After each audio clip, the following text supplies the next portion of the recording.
came across This Is My America, This Is America. I'll put the title up so you'll see. So I'm like, when I saw the book is how long it was to read the book. It was over 10 hours. Nevertheless, I read the page length and it was 416 pages. So it's like, Kim Johnson, where are we going with this? Like, what more can you add? Now, granted, I am not good about reading the back of the book. I just read the book based on the cover alone. Okay.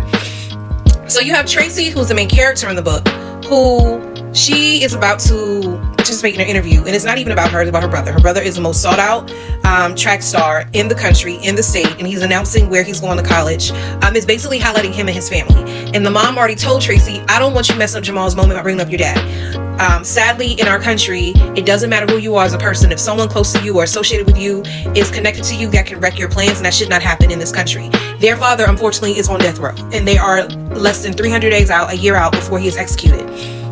Tracy feels like they're running out of time, and she feels like Jamal's interview was a perfect time to bring up their father and get the attention from the Innocence Project so they can get their case looked at, so they can get a reappeal, so they can get lawyers, because they have not been able to afford the lawyers to look at the case and to prove her father's innocence.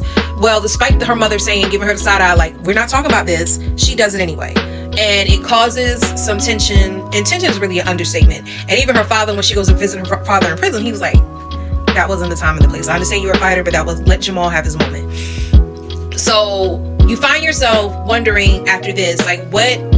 I'm barely 1-2 chapters in. What else can happen and transpire to cause this book to go longer than what I think it needs to go? That's just me as an author. And Kim. Jamal's now some stuff. Now let me rewind. You have her best friend I don't know if you want to call him stepfather or whatever he is. He just got out of prison and she complains about him being home. And Tracy tried to tell her, your dad is home. Your dad at least had a date to come home. My dad does not have that. Because his dad, he wasn't there. He did not do the crime. Why am I going to plead to a bargain? Why am I going to plead out and I didn't do it? And that threw parole off the table. And they gave him the death penalty. So I know some of the storyline is going to be them hopefully going back and rehashing what happened and us giving some background on it. But then you find out that she has his best friend Dean, who is white. They obviously have feelings for each other, but they're not entertaining it in a way. But at the same time, they're denying their feelings for each other, and everybody can see they obviously have feelings for each other. The mom is not having it, and her mom is not having it. Then you have Jamal, who, because he is a track star, because he is the town's finest, when it comes to his mannerisms, his charm, his athletic ability, everybody wants him, all races. She said he does not discriminate. But the person who he decides to, I don't know if pursuing is the word, but who he's hooked up with is not the person you want to be with if you don't want to jack up what you've done so far and what you're trying to accomplish.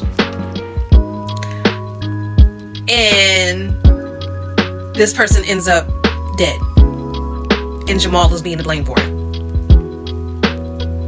That's where I just paused and was like, Kim, what are we doing? Like, what? You already are on pins and needles because you want this girl to be able to get her father off death row.